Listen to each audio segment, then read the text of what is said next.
vais vous parler de Blanc autour. C'est une bande dessinée scénarisée par Wilfried Lupano et dessinée par Stéphane Fer. Donc c'est tiré d'une histoire vraie, ça se passe aux États-Unis vers 1832, à côté de Boston. On est 30 ans avant l'abolition de l'esclavage.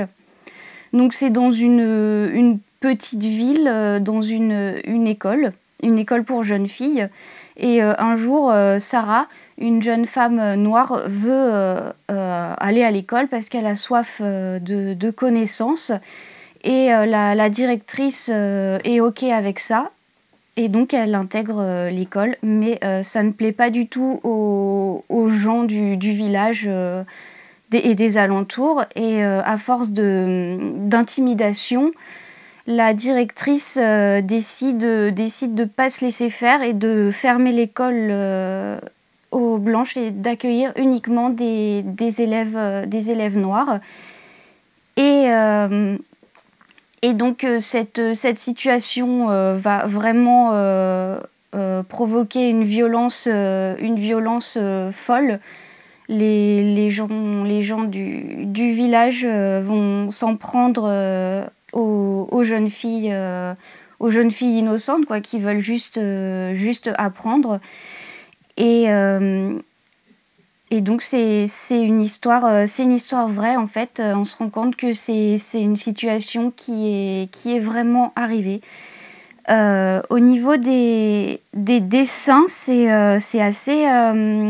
assez onirique en fait. C'est des dessins très doux qui contrastent vachement avec la violence de l'histoire.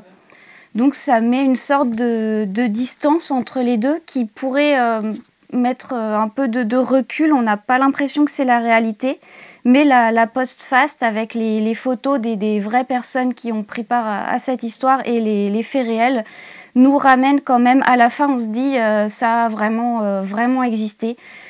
C'est un livre que j'ai beaucoup aimé parce qu'il pose plein de problématiques.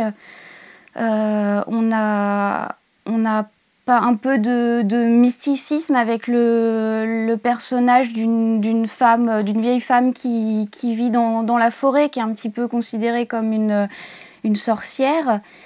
On a aussi un petit peu à travers le personnage d'un petit garçon qui vit dans les bois et qui est vachement rebelle.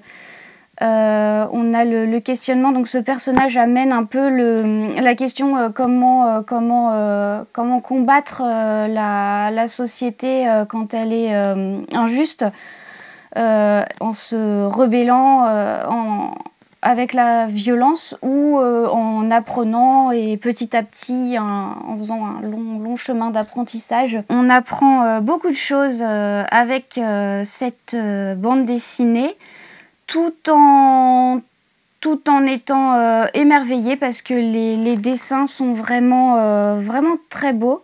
Il y a des scènes sans parole, les cases se succèdent et on a un peu l'impression d'être dans un film. En fait, c'est vachement fluide, les actions sont super bien décrites quelquefois, donc sans parole.